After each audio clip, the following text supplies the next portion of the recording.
Hello and welcome to Infracted, where this week we're making apple stuffed pork. Firstly, we're going to prepare our ingredients.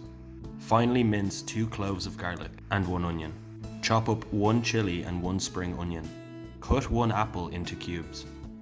Next, take a small stick of butter and put it on a medium-high heat pan. You then want to melt the butter down. Then you want to add all of the vegetables into the pan. Next, we're going to prepare the stuffing. On a cutting board, you want to finely chop up some bread.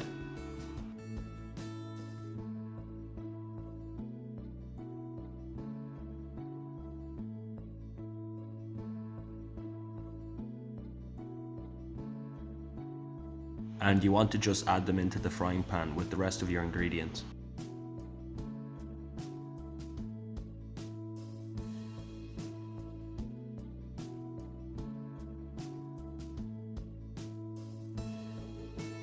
To a pot of boiling water, about 250 ml, you want to then add 1 beef stock pot.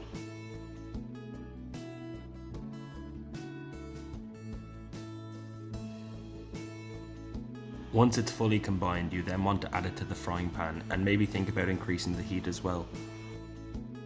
As it begins to boil down, you then want to add some salt and some pepper. You also want to add a generous dose worth of oregano.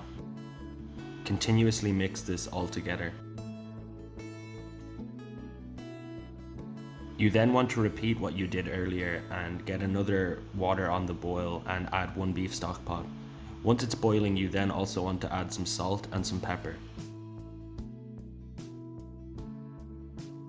You also want to add 1 tablespoon of soy sauce,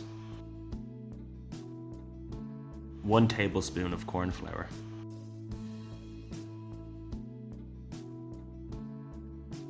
As you can see, the stuffing is now starting to thicken up.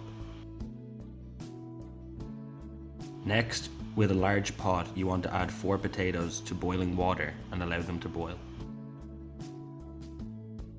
If you have a thick pork chop, at this point you can simply cut it in half and place the stuffing inside. However, if you only have 2 thin pork chops available, you can simply stack them, and using a needle and some string, you can fuse them together.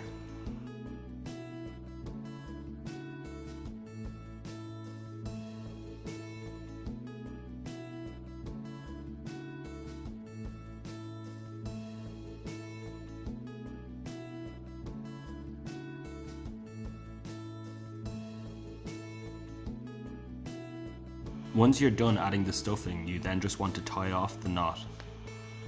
And now we're going to start adding some seasoning to our meat. So you're going to add a generous dose of both salt and pepper, and also paprika.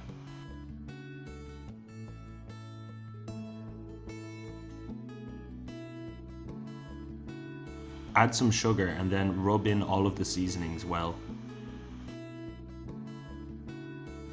On a medium heat pan with some oil, you then just want to add the pork chops and let them rest for 4 minutes aside.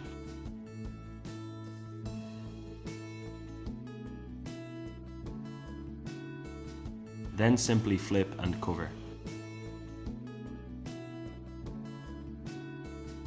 Once your potatoes are finished boiling, drain the water and add some butter into the pot. And then you're just going to give that a very good mix to incorporate all of the butter. Add salt and pepper to the mix.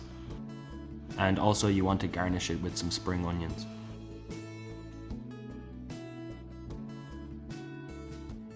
To the pan that the pork chops are frying in, you just want to add any leftover stuffing.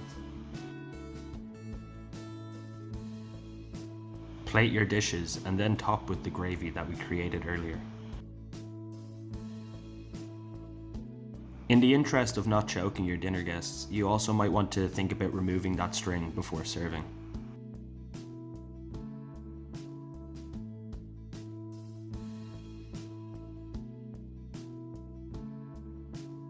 Would you look at that?